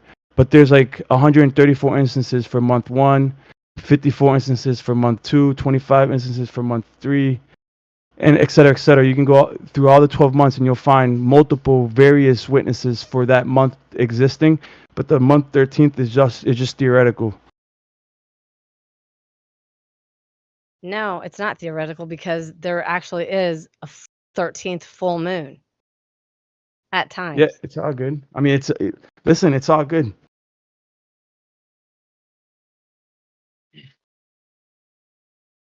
Yeah. Jubilees also mentions each month for each of the children of Jacob. Right, but don't Or forget sons of we also Jacob. have Joseph and his 2 sons. So there used to be 13th Mazzaroths, but now there's like 88 or something like that. No, I feel you, but Okay, so how do you guard Deuteronomy 16:1? How do you well, know when it is? yeah, that's very difficult, actually. But once you start studying the constellations, you start realizing this pattern with the sun and the moon. I've been keeping track of it with my sundial, and I'm noticing phenomenal things regarding. It's actually giving me a better understanding of cosmology, biblical cosmology, staring at the constellations, learning their movements, learning their patterns. And the moon is fascinating because with the moon you can see like uh, Wait, certain hold on. patterns. How are you? Sure. Your sundial, and then you brought up the moon. Wait, somehow I missed that. Did you say it over it again? So if you look at certain cycles, the Zadok priesthood and the Dead Sea Scrolls recorded certain signs like oaths. Like it's one thing to read scripture and scripture mentions signs and oaths, right, in the sky. It's another thing to actually know what those signs and oaths are. And fortunately, we have scriptural precedents in the Dead Sea Scrolls that, and I do believe that these were written by the exiled temple priests themselves, the sons of Aaron. They record what these heavenly phenomenon are, and they describe specific alignments. One of those alignments would be the sun and the moon rising, just like Enoch describes, rising at between the fourth and fifth gates. I mean, the third and fourth gates at the equinox in the middle of the horizon. The sun and the moon will rise on the fourth day of the week, and the moon will be fully lit, fully illuminated, opposite of the sun, at a distance. Enoch says at a distance, and when it's phenomenal alignment, because you'll see that the sun and the moon will both be out at the same time during the daytime, and the moon will be fully lit in her glory, with the sun shining its rays on the moon. And if that happens on the fourth day of the week, right, on the equinox, then that's a specific sign that signifies the completion of a cycle. And that doesn't occur every year. It only occurs at the beginning of a jubilee. Wait, hold on a second. What doesn't occur every year? The cycle the oath that I just mentioned, the The full sign. moon and the sun? Yes. At the equinox on the fourth day of the week, on opposite sides of the horizon, between the third and fourth gates. It's a specific sign that the Dead Sea Scrolls record to be what happened on the fourth day of creation, right? And that what happened on the fourth day of creation, that pattern cycles over time. And that's what determines the beginning of a Jubilee period. Because at the beginning of every single Jubilee, on the fourth day of the week, you have that specific sign. And every Shemitah after that, so every 7 years from the Jubilee, the moon goes through a specific cycle and oscillation. So like the way that the moon is lit every year changes on Abib. You're not going to have a full moon every single Abib, and you're not going to have a new moon every single Abib. It shifts from year to year to year. The moon does. Not for me. Yeah, I know. I mean, the moon goes back and forth, but yeah, the moon's there with leading. Because with the moon leading the moon, and Hamal, the lamb, is leading the sun as it's rising. So the waxing and waning of the moon at the beginning of every year is what lets you know what Shemitah you're in. I mean, until the cycle is complete again after 7 Shemitahs. The cycle, that's how long the cycle takes to restart. But you won't find like the way that the years are kept right now with the sidereal year. That's a whole nother conversation. But the sidereal year is an error. It's an erroneous keeping of time, because they think of the heliocentric model and how the Earth is on an axial tilt and this and that, and the way they keep track of days, it's all messed up. They've lost track of time. But it's the best that we have, aside from the Hebrew calendar, the way that I understand it. But that's what gives error to a lot of this understanding of how the sun actually works, because the sun is the one that's moving, and the sun actually oscillates on average every 7 years. There's a specific oscillation, which Enoch talks about and Jubilees talks about, that you don't actually have to intercalate 30 days every 3 years. Or, you know what I mean? Because the way that the sun moves, it adjusts for its own accrued days. It's so complicated, but it doesn't have to be that complicated once you understand it. But you don't need intercalation. As long as you know when Abib is, the nature fixes itself.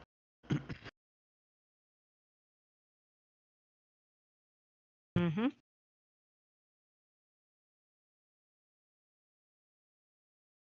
So the way to look at this oscillation that I'm talking about, if you zoom in Stellarium, go to the sun, and you zoom in on the sun, go to March 20th, which is the equinox, preferably from the equator. So go to like Ecuador and look at the sun, zoom in on it, and then go through the years, and you'll see the sun shifting on the equator. It's ever so slightly that it shifts, but it's enough to see a precession, to see an oscillation occur. And if you have a sundial, you can pick up on it, because the oscillation is just enough to let you know that Abib moves between the gates just by 4 days. It can go forward 4 days or back 4 days. A maximum of from one Wednesday to the next, basically. Okay, cool. So, I guess the next, well, no, you have the Festival of Weeks, but so your fall feast, how will you know when your fall feast has arrived? Well, Yom Teruah is always on the same day every year. You can actually reckon time by calculating in advance. Oh, wait, are you forecasting? No, just counting. Just because Enoch says that each year it's 364 days precisely. So that you shouldn't be adding or taking away days. Diane, I got a question for you. Now, I don't know how to pronounce this word. It's Schimtah. But someone wants to know, it's as though, when was the most recent, whatever that word is?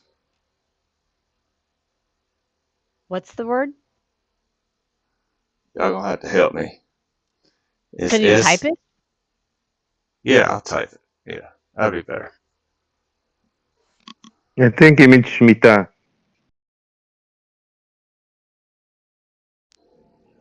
Yeah, I mean, That's what it looks like. I have no idea. Where are you, in 1 or 2? Live stream 2? So Yeah. 2019 was either, because I'm still trying to figure out if 2019 was the beginning of a Shemitah or the middle of a Shemitah. But I think it was it's hard. See, I'm still trying to figure out what Shemitah we're on. This is very difficult to pinpoint. But I know for sure, it was either the halfway or the 4th year of a Shemitah or the beginning of a new Shemitah. Only because of the sign that you see, because like I mentioned, you see a specific oath at the beginning of the year. But that oath only happens at the beginning or in the middle of a Shemitah. Yeah, I don't know. I was thinking 20. I have no idea when a Shemitah is, because I wouldn't even know when to begin to count. And to me, I don't know. I wouldn't really even begin to know where to count, except for with our psychopath rulers, whenever they have their little change in wealth, whenever they do something like 2008 could have been one, maybe 2001 could have been one, you know what I'm saying? Like, that's what I'm basing mine on, and I have no idea. So I really don't, because it's like they always transfer the wealth, it seems like, every 7 years. I don't know. I guess I really wouldn't even begin to know when a Shemitah is. What's the 8th day? What do they call that? You know what I'm saying? I always thought the Shemitah was like the 8th year. But I guess I had that wrong. So Shemitah is every 7 years. Much time do you have want to talk about that 8th day? I believe that Adam was formed on the 8th day. On the 8th day of creation. Oh, really? Yeah. And I think that's what it represents in Leviticus as well. So, but what Genesis says the sixth day, right? Yeah, what's up with that, Anthony? That's when it was created. It's not when it was formed. All right. That's the first one. I haven't heard that before. I think we were all created on the sixth day. We begin to be formed when we come into the womb. And when we're born into this world is when we receive the breath of life. I think creation sort of points out the same thing. Adam was created on day 6, formed on day 8, possibly, presumably, 9 months later, received the breath of life.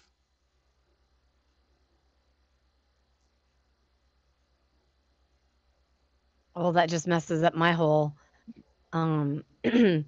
know, the sixth day, and then, boom, the next day they didn't have to do anything. They just had a Sabbath, so that messes me up. Hey, Anthony, do you know? You said that you heard North Star's resurrection. Is that what you have on your channel? Do you know it? Can you go through it with us? Unfortunately, I can't go through it, but I did put up a video sort of describing my take on it. If we consider Yeshua as the first resurrection, then I see 3 resurrections in Scripture, 2 of them being in Revelation. One at the beginning of the millennial reign, and one after death and Hades is cast into the lake of fire. And the death is given up. The sea gives up the dead. I see that as another resurrection. And it has to do with Ezekiel 37, Daniel chapter 12. The dead bones. Yeah. How many people you think were resurrected at the first resurrection? Just wondering. Well, if we are saying that the Messiah was the first resurrection, then just one. What I mean by that is resurrected into heaven. Now, I think that there were possibly resurrections of people. Now, I don't think that they died again. Maybe they just went back to rest. I don't know where they went. True. Just wondering. Right. But I honestly see 3 resurrections if we're counting the Messiah as the first resurrection into heaven.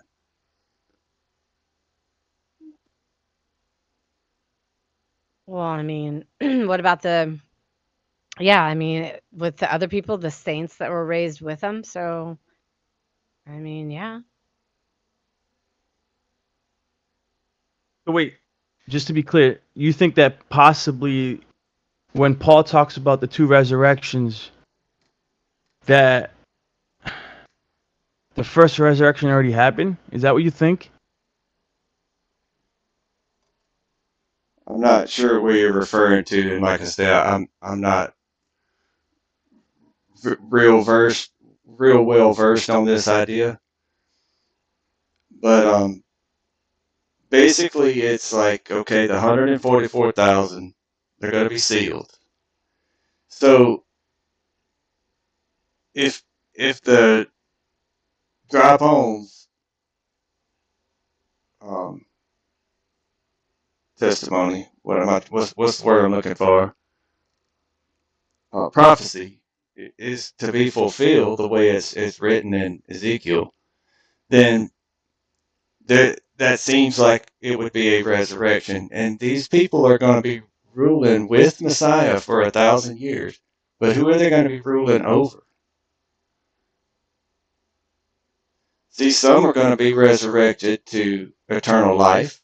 Some are going to be resurrected to eternal damnation. Or we won't really get into that too much because that's debatable. But then whenever the sea gives up the dead, death and Hades gives up the dead on the day of judgment, sounds like another resurrection to me. It is freaky, dude. I've read Second Baruch, dude, and it talks about some crazy stuff. I honestly struggle to understand some of these prophecies, dude. But the whole resurrection thing is definitely bewildering for me. I'm not good with eschatology. I've said this before. It's not my specialty, but trying to break down the timeline and how this is all gonna come down, dude, it's really fascinating.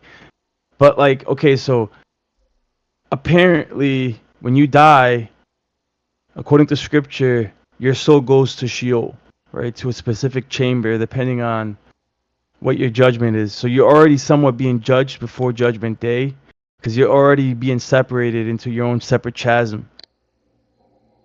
Do you believe that or not?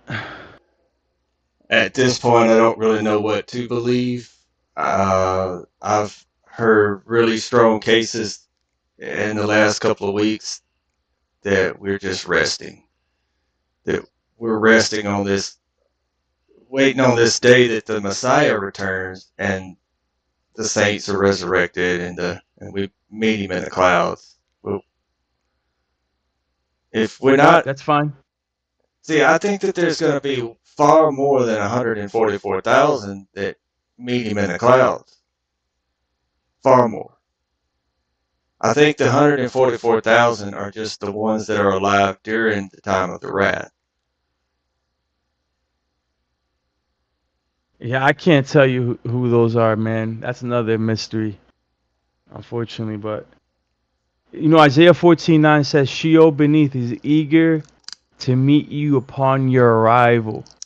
It stirs the ruachs, or the spirits of the dead, to greet you." And I give credit to West Blaze for putting me on that verse, because I was unaware of that verse.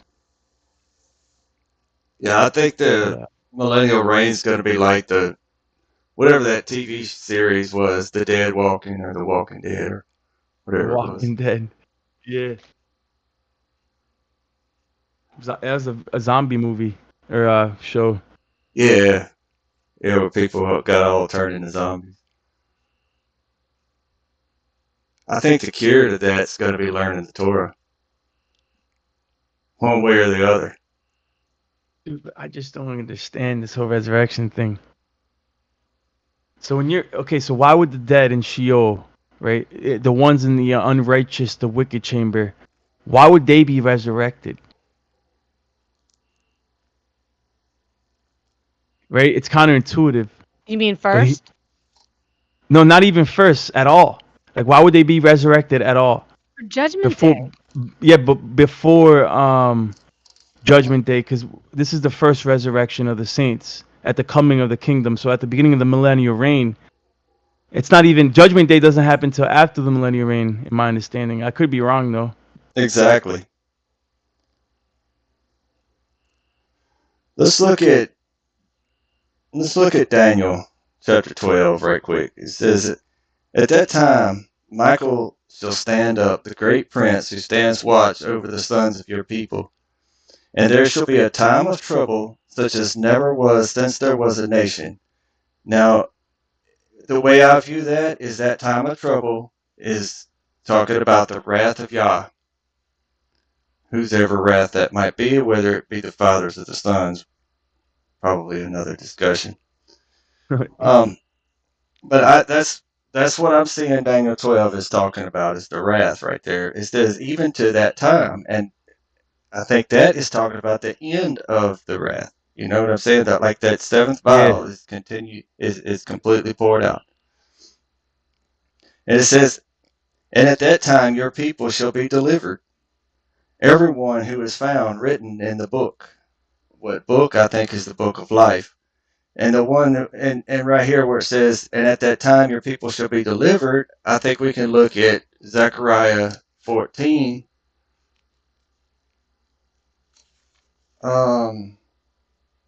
8 and sort of get a continuance of the story here. It says, and in that day it shall be that living waters shall flow from Jerusalem, half of them towards the eastern sea, and half of them towards the western sea.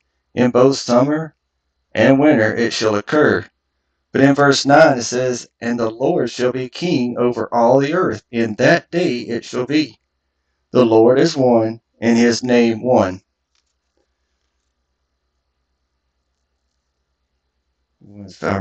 See, and in verse 2 here in Daniel 12, sorry, I'm jumping around a lot. It says, And many of those who sleep in the dust of the earth shall awake, some to everlasting life, and some to shame and everlasting contempt. I think that is talking about a resurrection. And I think that is at the time of the return of the Messiah, or the beginning of the millennial reign.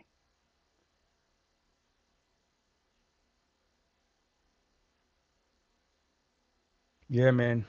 I mean, Lion, just listen is messaging you in the chat, live stream too. oh yeah. Let me see.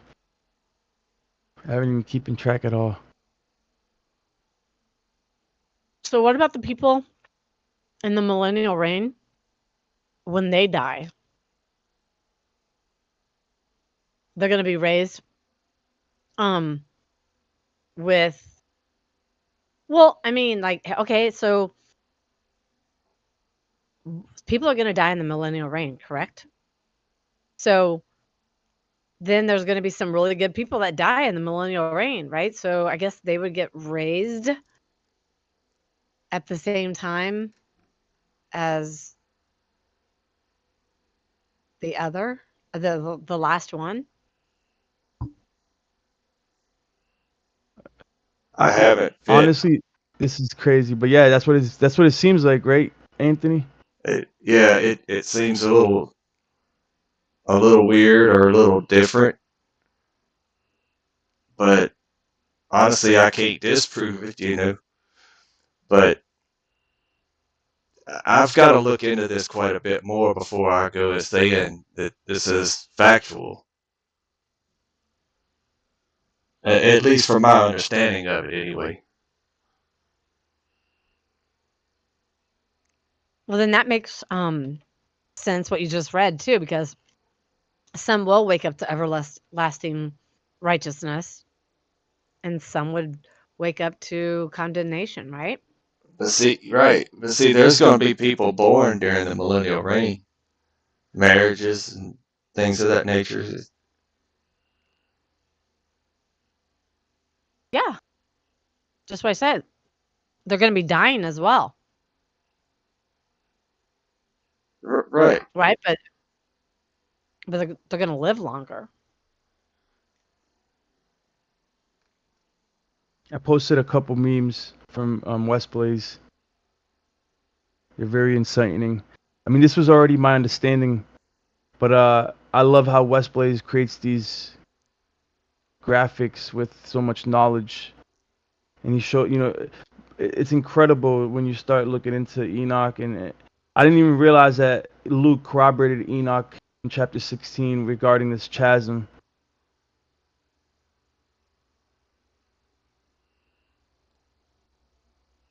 Between the spirits of the dead, there's a great chasm with water between the wicked and the righteous. Second Ezra talks about that too, but it doesn't say 3. And I think the word's chasm. Chasm. I think you're right.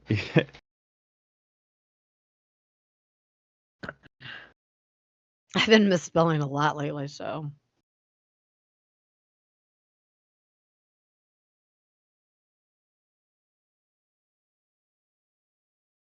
Second Ezra is super cool. It talks about in chapter 7 about when you die, your spirit goes around for 7 days. You get to see where the restful rest is, the restful area. And then you get to see where the chaotic, loud, I'm assuming hellish area. And then on like the seventh day, that's when you figure out where you're going to go, how you lived your life. Can you imagine, not being a believer and then you're faced with that? You're like, your whole life flashes before your eyes so many times where somebody tried to preach the gospel to you or something. And then you're like, oh my gosh, like Lazarus and the old guy. He's like, it's hot. Father Abraham, send, what was his name, over to dip my tongue and cool it off. What was his name? Lazarus and Oh yeah, it's in there. The There's rich no man. other name in place. It's just Lazarus in that parable. oh, okay. The other one's just a rich, just identified as a rich man. Oh, okay, gotcha.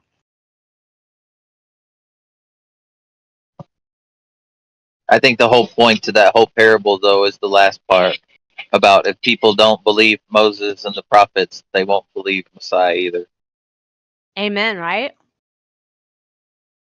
Yeah.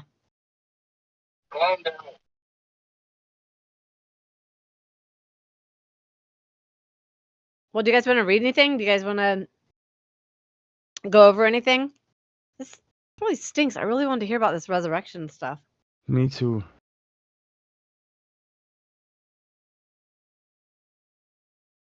Kind of sucks getting stood up.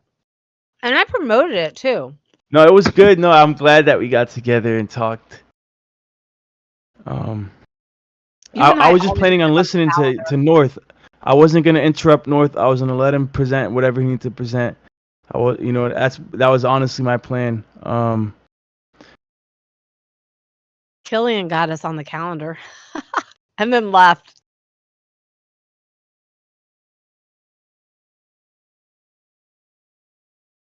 Do you guys think maybe some of the words were missed within scripture? Like when you read the verses in Job that talks about like Pleiades and what's the other starts with an A? Damn it, why am I drawing a blank? Arcturus, right? Yeah. Mm-hmm. Because those are Greek names, right? But I think they are accurate. Like Pleiades is the one that's being referenced there in the Greek, and Orion is the one being referenced there in the Greek. But those names are like yeah, that's in the Greek. But didn't the Greek people come like late, like a little bit, quite a bit later than Job? Is my point. And wouldn't Job have referenced the Hebrew Mazzaroth instead of the Greek zodiac? Yeah, it's the same. So I'm trying to say that the translations in English right now that we get is accurate to what Job would have been referencing in his day. I could be wrong, but I think that is who Job is referencing: Pleiades and Orion. People wiser than me, because I'm at the end of the day I might be committing a appeal to authority fallacy, but I do believe that they know what they're talking about regarding the constellations, and that they tracked the original meaning of the Greek and found out it was consistent with the Hebrew constellation. You know what I mean? Well, okay, so I mean, I'm pretty limited on this, right? As far as the Mazzaroth, it's been almost 8 to 10 years since I've really dug into it.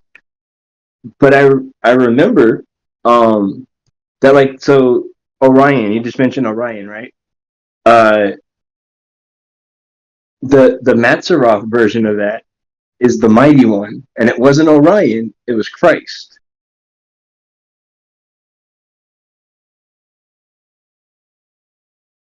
Yeah, it's interesting. You bring up a valid point that what we've been given is a pagan model of the Mazzaroth, and that the Mazzaroth originally would have represented biblical characters or future biblical characters like Jacob, right?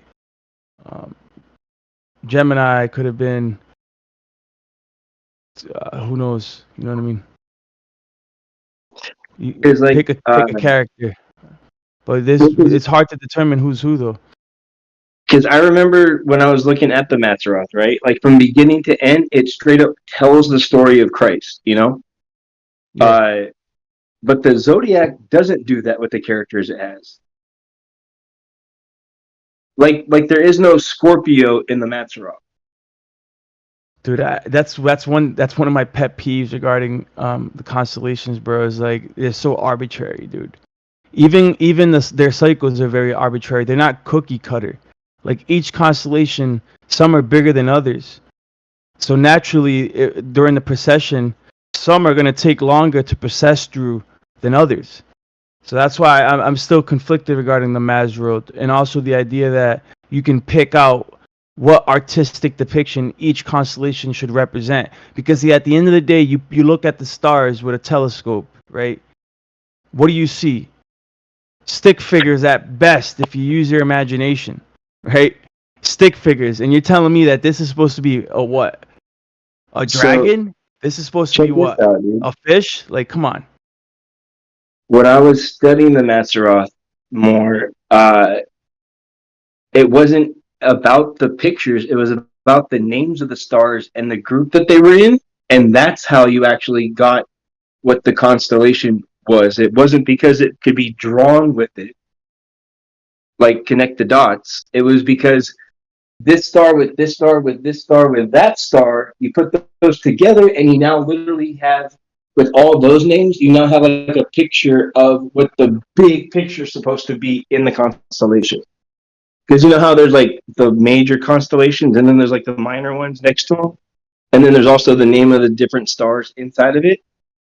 Like Regulus, right? Okay. Mm-hmm. I forget which constellation that's in. I think it's actually in Orion. Isn't it like the biggest star in his belt is Regulus or something like that? And if I remember, it's supposed to be like royalty, like, or like the ruler or something like that. If I remember, like I said, it's been a good minute. I wasn't expecting to get into the Mazzaroth tonight. Yeah, we were talking about earlier. And my scriptures in Job 38, it talks about do you bind the bands of Kima, right, which is Pleiades, or loosen the cords of Kesla? So that was Orion. So there was different names, Hebrew names, I guess, that I have in my ISR.